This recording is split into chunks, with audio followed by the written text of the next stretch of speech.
오늘 말씀의 제목은 하나님의 말씀, 사랑이라고 하는 말씀의 제목으로 말씀을 함께 읽겠습니다. 신명기 1장 14절에 하나님 앞에 이스라엘 백성들이 고백하는 말입니다. 너희가 내게 응답하여 이르기를 당신이 말씀하신 것 같이 우리로서는 행하기에 좋으니이다 하니라, 이렇게 기록하고 있습니다. 그러니까 하나님 앞에 말씀을 듣고 이스라엘 백성들이 하나님이 명령하신 그 말씀대로 우리가 행하기를 좋아합니다. 그러니 능히 그것을 행하겠습니다 라고 하는 말씀을 이스라엘 백성들이 하고 있는 것입니다. 신명기 5장 10절에 가면 이렇게 말씀하셨습니다. 나를 사랑하고 내 명령들을 지키는 자는 수천의 사람들에게는 긍휼을 베푸니라, 이렇게 말씀하셨습니다. 하나님과 이스라엘 백성들과의 관계를 표현했는데, 하나님의 말씀을 지키고 사랑하면 하나님은 똑같이 내가 너희에게 긍휼을 베풀 것에 대해서 약속해 주셨다는 사실입니다. 그러니까 하나님의 사랑과 은혜와 평강을 잇는 것은 무엇이냐라고 할 때 말씀에 순종하는 것이 이 모든 것들을 연결시키는 고리와 같다, 이렇게 말씀하고 있는 것입니다. 신명기 32장 2절에 가면 함께 찾아보시겠습니다. 이 말씀 한번 찾아보시겠습니다. 신명기 32장 2절 말씀 되시겠습니다.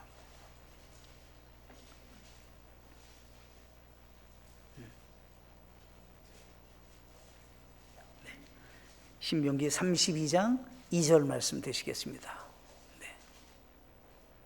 같이 읽겠습니다. 시작. 내 가르침은 내리는 비요, 내 말은 맺히는 이슬이요. 신명기 32장 2절 제가 잘못 적었나요? 그래요? 네. 연한 풀 위에 가는 비는 풀밭에 내리는 소나기로다, 이렇게 되어 있습니다. 그게 무슨 얘기냐면 이런 얘기입니다. 아무리 좋은 땅이라도 비가 오지 않으면 식물이 자랄 수도 없고 동물도 살 수 없는 땅이 된다는 거예요. 그래서 우리 마음밭에 이제 하나님의 말씀의 비가 우리에게 마음밭에 떨어져야만이 땅이 황무지가 변해서 꽃을 피우고 광야가 변해서 옥토가 되고 하나님의 말씀이 우리의 소낙비와 같이 내려져야 우리의 심령이 새롭게 변화된다, 이런 말씀을 지금 하고 계시는 겁니다.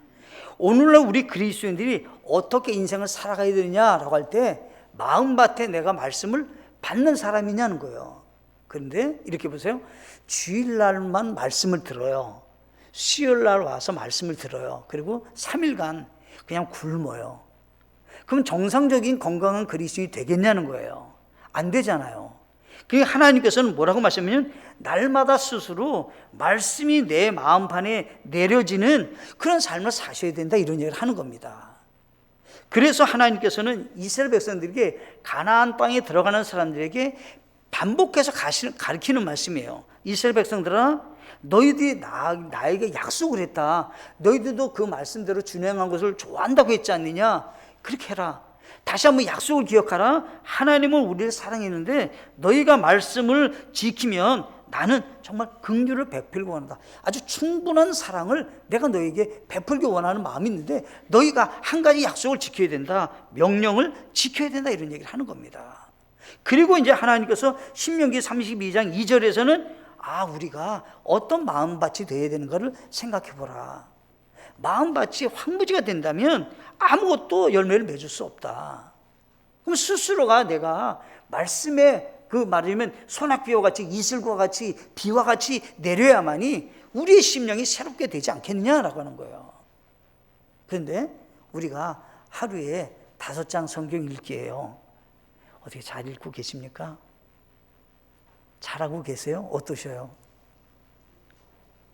한번 손 들어볼까요? 잘하고 계십니다. 예, 좋습니다. 네, 내리세요. 잘하고 계십니다. 네.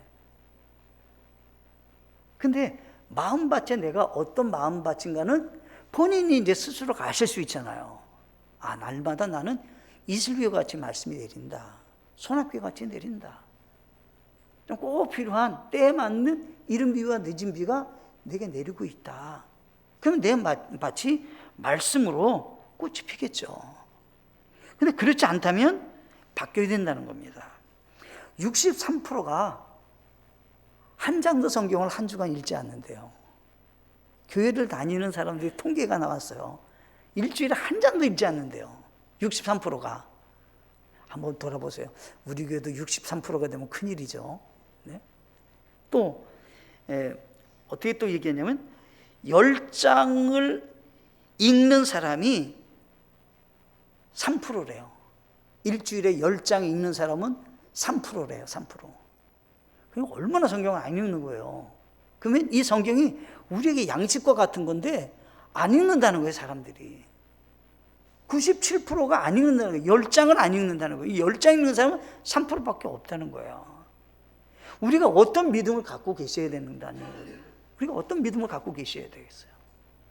하나님의 말씀을 정말 사랑할 수 있는 사람이 되셔야 된다는 겁니다. 오늘은 3가지로 말씀을 나누겠습니다. 첫째, 삶의 안내서를 듣고 행합시다 라고 합니다. 여기 성경에 보면 1절에서도 뭐라고 했냐면 들으라 이렇게 돼 있어요. 듣고 들으라. 너희가 듣고 이렇게 들어야 된다는 거예요. 3절에도 뭐라 하냐면 듣고 그것을 지켜 행하라 이렇게 말씀하고 있습니다. 그래서 우리가 매일 해야 될 역할이 있어요. 말씀이 우리의 안내서인데 이 안내서 말씀에 대해서 우리는 듣는 사람이 돼야 된다. 그러면 듣는 사람이 뭐냐면 이게 말씀을 듣는 것도 있지만 내가 읽으면서 들어야죠. 내가 주일날, 수요일날 말씀 듣는 것으로만 그치지 말고 스스로가 말씀을 듣는 분들이 되셔야 된다는 겁니다. 4절에도 오 이스라엘아 들으라, 들으라라고 한 것에 대해서 초점을 두고 계신다라고 하는 겁니다. 나는 하나님의 말씀을 듣고 계시는가라고 하는 거죠. 또 보세요. 신명기 17장 우리 18절과 19절을 한번 찾아 읽어보시겠습니다. 신명기 17장 18절과 19절 말씀을 보시겠습니다.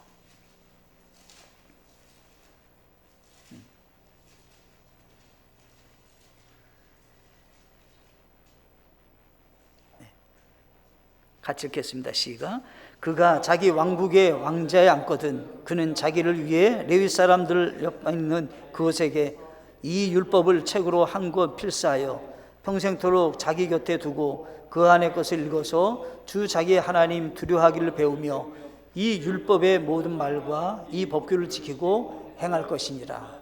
여기 성경 보면 이제 한 사람이 나오는데 이 사람이 누구냐면 왕이에요. 왕이라면 반드시 하나님의 말씀의 명령을 읽는 것에 최선을 다할 것에 대해서 하나님 명령하고 있는 것입니다.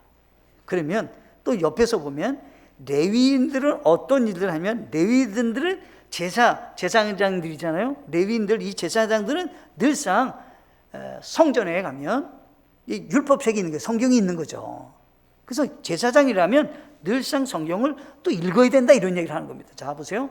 영적으로 일하는 제사장도 성경을 읽어야 되고 왕들도 지도자는 성경을 읽어야 된다는 거예요. 그러면 이 성경이 왜 중요하다는 겁니까? 모든 사람들에게 안내서와 같은 역할을 하는 것이 말씀이라는 겁니다.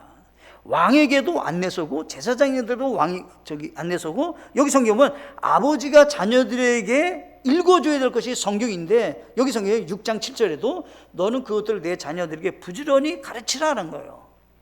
부모들이 자녀들에게 해야 될 일이 뭐냐면 자녀들이 무엇을 배워야 되냐라고 할 때 안내서인 말씀을 배워야 된다 이런 얘기를 하는 겁니다. 지금 오늘날에는 조금 아쉽지만 말씀보다는 다른 교육에 초점을 두잖아요. 근데 성경은 그렇게 말씀하고 있지 않다는 거예요. 하나님의 말씀에 대해서 가정에서 부모님들이 자녀에 대해서 역할을 하라는 거예요. 어느 정도로 앉았을 때에도 길을 걸을 때든지 누울 때든지 일어날 때든지 그것들을 말하라는 겁니다. 그거는 자녀들의 앞길뿐만 아니라 가정을 세우는 유익한 길이 되기 때문이다 라고 하는 것입니다. 느헤미야 8장 3절을 읽어보시겠습니다. 느헤미야 8장 3절 말씀이 되시겠습니다. 네. 느헤미야 8장 3절 같이 읽겠습니다. 네. 찾으셨죠? 시작. 문 앞에 거리 앞에서 아침부터 정오까지 남자들과 여자들과 깨달을 수 있는 사람들 앞에서 그 안의 것을 낭독하며 온 백성이 율법책에 귀를 기울였더라. 여기 성경에 보면 아침부터 정오까지 하나님 말씀을 낭독했고 온 백성이 하나님의 말씀의 율법책에 귀를 기울였다 이렇게 기록하고 있습니다. 우리 교회에서는 집사님들이 이제 한 주마다 10분씩 읽는 거잖아요. 그죠? 10분 먼저 오셔갖고 집사님들이 이제 앞에서 이게 읽으시는 겁니다. 같이 읽는 거잖아요. 10분 읽는 것도 어떤 때는 조금 이렇게 열심을 내지 않는 것 같은 느낌을 제가 받거든요. 10분 읽는데도 막 다 힘을 모아서 막 다 읽으셔야 되는데 열심히 좀 덜한 것 같은 느낌을 제가 받거든요. 근데 여기 아침부터 정오까지 낭독했고 들었다는 거거든요. 얼마만큼 말씀에 대한 사모함과 열정이 있었는가를 단편적으로 보는 거죠. 우리 교회도 이런 분위기가 되셔야 된다는 거죠. 자, 에스겔서 3장 10절 말씀을 보시겠습니다. 에스겔서 3장 10절 말씀.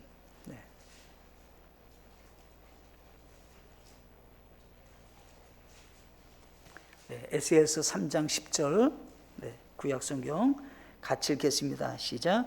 또 그분께서 내게 이르시되 사람의 아들아 내가 내게 이를 나의 모든 말을 내 마음속에 받고 내 귀로 들으라. 마음으로 받고 들을 것에 대해서 말씀하고 계시는 겁니다. 자, 마지막으로 요한계시록 1장 3절 말씀 보시겠습니다. 요한계시록 1장 3절 말씀을 보시겠습니다.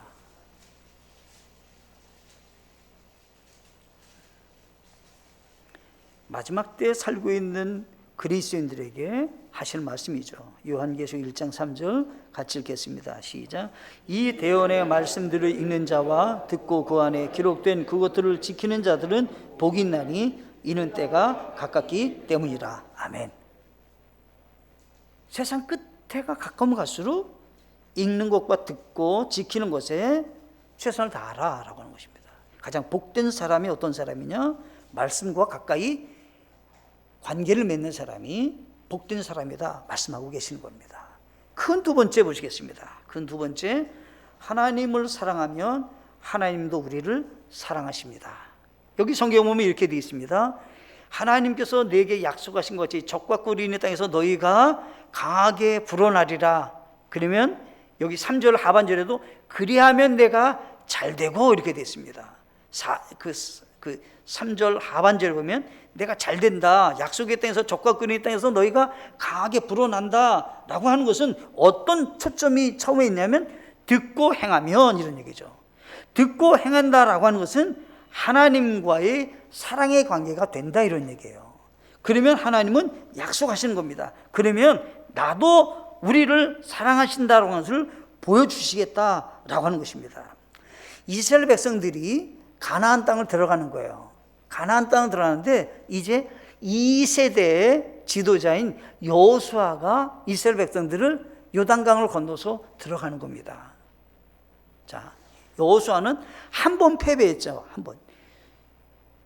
20여 차례 계속해서 전쟁이 일어났는데 여호수아는 한 번 패배했어요.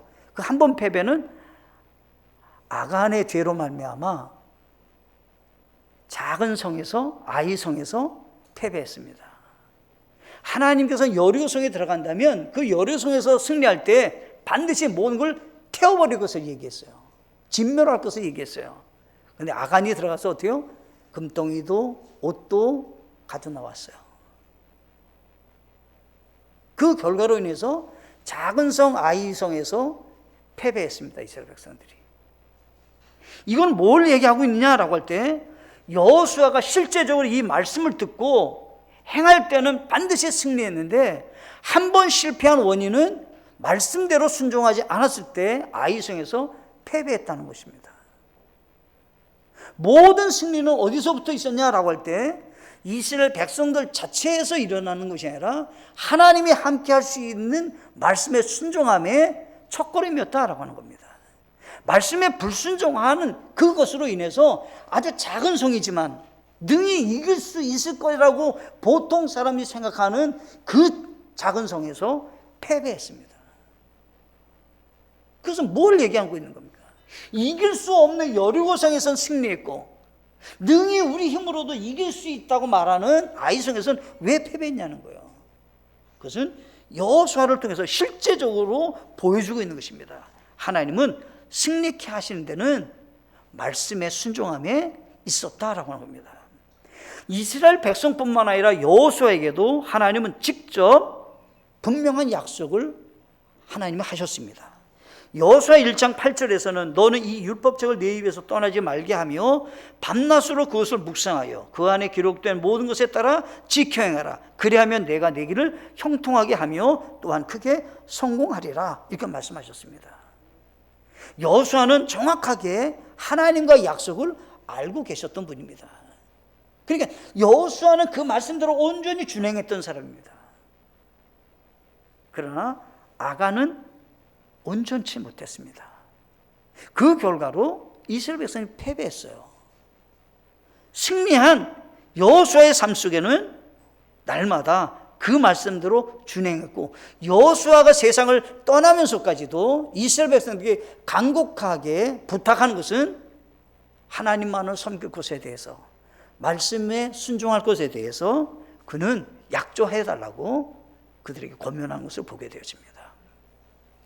진정한 우리의 형통함과 우리의 진정한 안전길은 말씀에 순종하는 길이다 라고 하는 것입니다. 시편 119편 165절에 이렇게 되어 있습니다. 주의 법을 사랑하는 자들에게는 큰 평안이 있나니 아무것도 그들을 실족하게 하지 못하리이다 라고 했습니다. 가장 안전한 길, 평안의 길을 가는 것은 주의 법을 사랑하는 자입니다. 그 말씀대로 준행하는 사람에게는 큰 평안이 있지만 그렇지 못하면 넘어진다는 거죠. 그래서 우리 하나님께서는 실족하지 않게 되는 길은 주의 법을 사랑하는 길이다 이렇게 말씀하고 계신다라고 하십니다.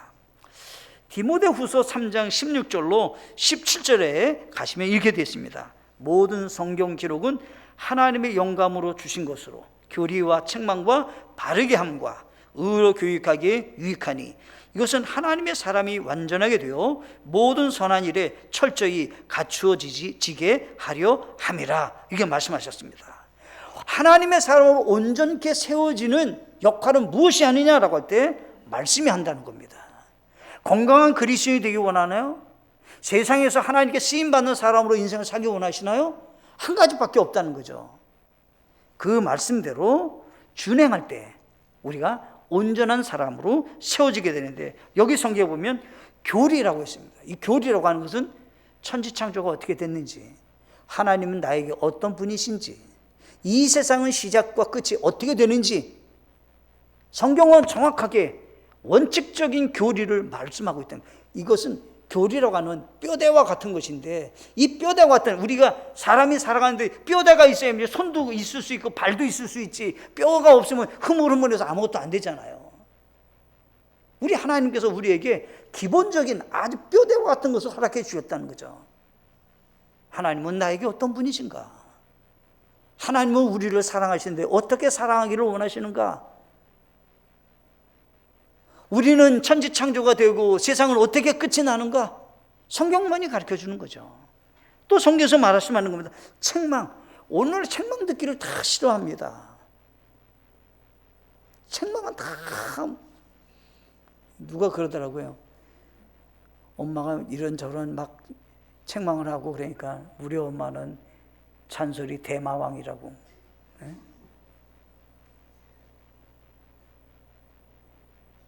그만 그 책망 싫어해요. 이렇게 저렇게 얘기하는 거 싫어합니다. 지금 시대가 그런 시대예요. 근데 한 가지는 우린 들어야 돼요. 말씀에서 본인은 들으셔야 되는 거예요. 아무도 얘기해 주지 않아도 말씀에서 내가 그건 들어야 된다는 거예요. 그저 온전한 사람이 된다라고 하는 겁니다. 더 나아가서 성경은 바로 잡음이라는 겁니다. 우리가 곁길로 갔을 때 행실이 잘못됐을 때 우리의 생각이 바로 되지 못했을 때 다시금 우리는 회복하는 겁니다. 바로 잡는 겁니다. 뼈가 부러졌다. 다시 맞추는 겁니다. 의로 교육하기 유익하다라고 했습니다.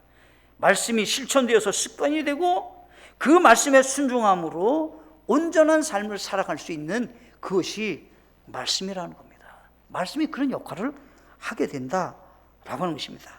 완벽한 사람은 없을 수 있지만 완벽한 사람으로 세워질 수 있습니다. 무엇이? 말씀대로 우리가 순종한다면 라고 하십니다. 마태복음 4장 4절부터 10절 말씀까지는 뭘 기록하고 있냐면 예수님이 마귀를 물리치셨습니다. 무엇으로? 기록되었을 때 말씀으로 물리치셨다라고 하는 것입니다. 우리가 시험이 왔습니다. 어떤 일에 있어서 어려움이 찾아왔습니다. 한 가지 이길 수 있는 것이 있습니다. 기록되었을 때 말씀으로만 이길 수 있다는 것입니다. 아무것도 우리는 이길 수 없지만 하나님의 말씀이 우리를 자리 잡으면 승리할 수 있다라고 하는 것입니다. 우리 교회가 끊임없이 해야 될 방향이 있습니다. 마태복음 28장 19절 20절 말씀, 그러므로 너희는 가서 모든 민족들을 가르치고 아버지와 아들과 성령의 이름으로 그들에게 침례를 주며 무엇이니 내가 너희에게 명령한 모든 걸 그들에게 가르쳐 지키게 하라. 보라 내가 세상 끝까지 항상 너희와 함께 있느니라 하시니라. 아멘. 어떻게요? 가르쳐 지키게 하는 일입니다.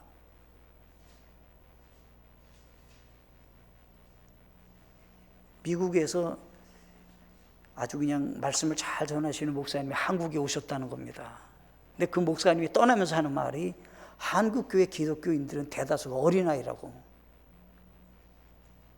성숙한 그리스도인이 아니라 다 어린아이 같은 사람이 너무 많다고. 그리고 가셨대요. 평가를 한 거예요. 한국 그리스도인들의 모습은 어떠냐라고 할 때 어린아이 같은 사람이 너무 많다. 우리는 그런 수준에서 성장돼야 되죠. 성숙돼야죠. 어린애 같은 모습에서 이제 벗어나야죠. 그래서 성경에서는 가르쳐 지키게 하라는 겁니다.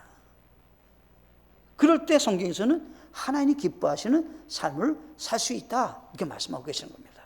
세 번째 마지막으로요, 하나님의 말씀을 받는 좋은 밭이 되셔야 합니다. 내 스스로가 좋은 밭이 되려고 애를 쓰셔야 돼요. 디모데후서 2장 15절 말씀 함께 보시겠습니다. 찾아보시겠습니다. 디모데후서 2장 15절 말씀. 디모데후서 2장 15절 우리 함께 찾아서 읽어보시겠습니다.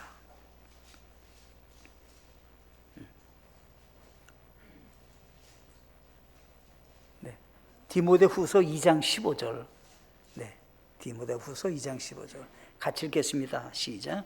너는 진리의 말씀을 바르게 나누어 내 자신을 하나님께 인정된 자로 부끄러울 것이 없는 증거로 나타내도록 연구하라. 자, 무엇을 연구하냐면 말씀을 연구하는 겁니다. 진리의 말씀을 연구하는 겁니다. 그죠? 그리고 이제 성경에서 뭐예요? 하나님께 인정받는 사람이 누구냐라고 할 때 진리의 말씀을 연구하는 사람이 하나님께 인정받은 자입니다. 하나님께 인정받는 자로 부끄러움지 않는 일꾼으로 내가 나타나려면 진리의 말씀을 연구하는 사람이 되어야 된다는 거야. 성경에서 그렇게 말하는 겁니다. 그러면 디모데라는 사람을 지금 하나님께서는 사도 바울을 통해서 어떻게 훈련하기를 원하냐면 그 디모데후서 2장에 가면 너는 농부와 같이 성실하게 일하라, 종과 같이 일하라, 뭐 그릇으로 일하라, 뭐 이렇게 여러 묘사가 있어요. 그 중에 디모데야, 너는 반드시 이렇게 돼야 된다. 하나님께 인정받은 자로 말씀을 연구해서 진리의 말씀을 나누는 사람이 돼야 된다는 거야. 오늘 우리 백 형제님이, 백다윗 아버지께서 저한테 하신 말씀이에요. 목사님, 우리 교회 분들이 그거 아시는지 몰라요. 땅끝까지 다 전파돼야 예수님이 오신다고 그 이제 백투더 예루살렘이라고 하는 그 거기에서 하는 그 인터콥이라고 하는 그 선교 단체가 우리 교회에서 인터콥에다가 저 성경금을 보내는 거 아니고 신승아 자매한테 보내는 거예요, 우리는요.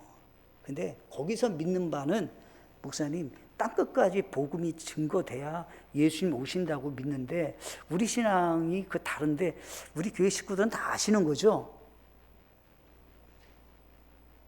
여러분들 알고 계시는 겁니까? 자, 예수님 오십니다. 언제 오십니까? 공중에 오십니다. 공중에 오십니다. 자, 땅끝까지 이르러 하고 오시는 때는 언제입니까? 예수님이 땅으로 재림하실 때 오십니다. 7년 동안에는 이 땅에 7년 대환란이 있고 공중에서 우리 주님을 만납니다. 우리는. 근데 그걸 모르면 어떻게 해요? 땅끝까지 이르러, 그때는 언제냐면 예수님은 공중에 벌써 오셨어요. 이걸 잘 모르는 거 아닙니까? 이렇게 얘기하는 거예요. 아니요, 우리 식구들이 다 아실 겁니다. 인터콥의 신앙을 우리가 믿는 게 아니라 신승하 자매가 우리 교회뿐이기 때문에 그분이 말씀대로 잘 준행한 것을 우리가 알고 있어서 우리가 그분을 후원하는 겁니다. 내가 알기로는 그분은 거기서 나왔다고 나는 알고 있습니다. 거기 나왔어요. 거기서 나왔어요. 그분이. 거기 있지 않아요. 거기 나오셨어요. 신랑이 거기에 소속된 분이라 부득불 거기에 있었을 뿐이지 거기 계시지 않습니다. 지금 성경을 알면 정확하게 우리는 나누어서 볼 수 있다는 겁니다. 성경을 모르면 분별력이 떨어지는 겁니다. 이 말씀이 어떤 말씀인지 저 말씀이 어떤 말씀이 어떻게 연관이 되는지 모른다는 겁니다. 그래서 성경에서 말합니다. 하나님께 인정받는 사람이 되기를 원하신다면 나는 연구하는 사람이 되셔야 된다는 거예요. 그럼 성경에서 또 얘기합니다. 이사야서 32장 20절 말씀을 보시겠습니다. 이사야서 32장 20절 말씀.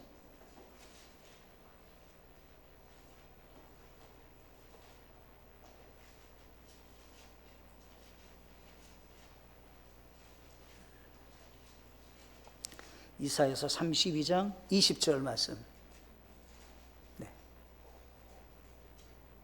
같이 읽겠습니다. 시작. 모든 물가에 씨를 뿌리고 소와 나귀의 밭을 그리로 보내는 너희는 복이 있느니라. 자, 농부가 씨를 뿌려놨어요. 그럼 뭐 하고 싶어요? 물 주고 싶잖아요. 씨를 뿌려놨어요. 그럼 뭐 하고 싶어요? 농부는 물 주고 싶잖아요. 물 주고 싶잖아요. 그거 얘기하는 거예요. 지금 성경에서는. 우리의 마음밭에 물을 주고자 하는 마음이 내가 있어야 된다 이런 얘기를 하는 겁니다. 지금 농부의 심정으로 그런 마음이 내게 있어야 되지 않냐는 거예요. 그럴 때 하나님 기뻐하는 30배, 60배, 100배 결실이 맺어지는 삶이 되고 내 마음의 샘이 계속해서 내 마음에서 계속 샘솟게 만들어질 수 있다는 겁니다. 하나님의 말씀 또 보시겠습니다. 예레미야 4장 3절 말씀을 보시겠습니다. 예레미야 4장 3절 말씀 보시겠습니다.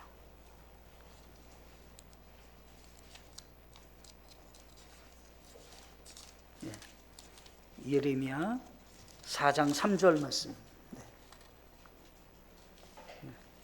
같이 읽겠습니다. 시작. 주가 유다와 예루살렘 사람들에게 이같이 말하노라. 너희의 묵은 땅을 갈고 가시덤불 속에 씨를 뿌리지 말라. 어떻게 마음밭을 어때요? 묵은 땅이라면 딱딱한 땅이라면 갈아야 된다. 겨울에 딱딱한 땅이면 봄에 씨를 뿌리기 위해서 갈아야 돼요. 부드럽게. 그리고 어때요? 씨를 뿌려야 돼요. 혹여 가시덤불이 나왔다면 가시덤불을 제거해야 돼요. 그리고 씨를 뿌려야죠. 우리 마음밭을 그렇게 하셔야 된다는 겁니다. 건강하면요, 밥맛이 좋습니다. 건강을 잃어버린 분은요, 밥맛이 없습니다. 그죠?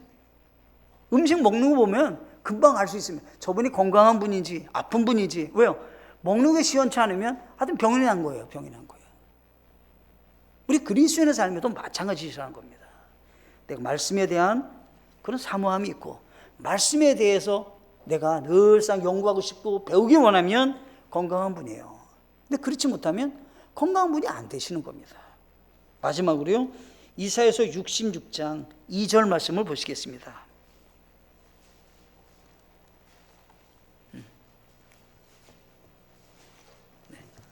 이사야서 66장 2절 말씀, 네, 함께 찾아서 읽어보시겠습니다. 네.